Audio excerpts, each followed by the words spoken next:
Le costume représente parfois pour certaines civilisations le moyen de se souvenir de l'histoire de son peuple. C'est le cas pour les habitants des îles de Shetland. Déguisés en guerriers vikings, ces Écossais célèbrent lors du festival Hupelliha, avec la prononciation, s'il vous plaît, l'histoire des vikings de la région, et ce depuis plus d'un siècle. Regardez. Flammes, rituels ancestraux ou plus modernes.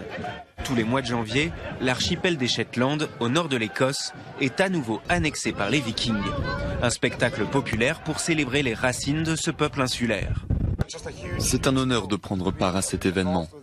Les participants viennent de Nouvelle-Zélande, du Canada, de Norvège pour faire partie de notre équipe. C'est une belle leçon d'humilité. Les îles ont été sous domination scandinave pendant près de 500 ans, avant d'être rattachées à l'Écosse au XVe siècle. Le clou du spectacle, l'incendie d'un drakkar construit pour l'occasion. Ça fait du bien. L'odeur de l'essence, ça me fait le même effet tous les ans. C'est génial. J'adore l'atmosphère, la chaleur des torches, les chants. Ça rassemble la famille.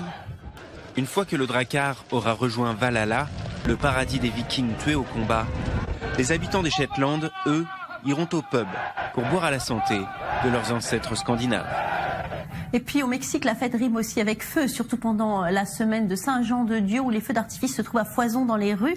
Malgré un accident meurtrier en décembre dernier qui a dû à une explosion, eh bien, les fêtards ont tout de même voulu honorer la tradition cette année encore. Regardez.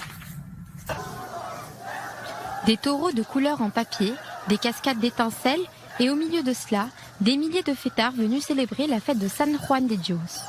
L'occasion pendant une semaine de rendre hommage aux saints bâtisseurs d'hôpitaux et surtout de faire honneur à la pyrotechnie, chère au cœur des Mexicains. Jouer avec le feu, c'est une passion. Sentir l'adrénaline et être ici au milieu de tout le monde. Mais cette année, à Tulpelec, les célébrations ont un goût un peu particulier. C'est ici qu'il y a 2 mois, 42 personnes ont perdu la vie dans une explosion qui a ravagé un marché de feux d'artifice en plein cœur de la ville. Mais certains habitants de Tulpelec ont décidé malgré tout de perpétuer la tradition et de mettre de côté la tragédie dont on ignore toujours les causes. Quelques personnes ont peur de venir à cause de ce qui s'est passé, à cause de l'accident. Mais c'est la tradition annuelle et nous devons faire l'effort de nous en sortir. C'est de ça que vit la population. Chaque année, la fête de San Juan de Dios attire plus de 40 000 visiteurs qui développent le tourisme de cette ville située à 30 km au nord de Mexico. Après des fêtes de Noël et du Nouvel An gâchées par le drame, les habitants de la ville comptent sur ces célébrations pour rebooster leur économie.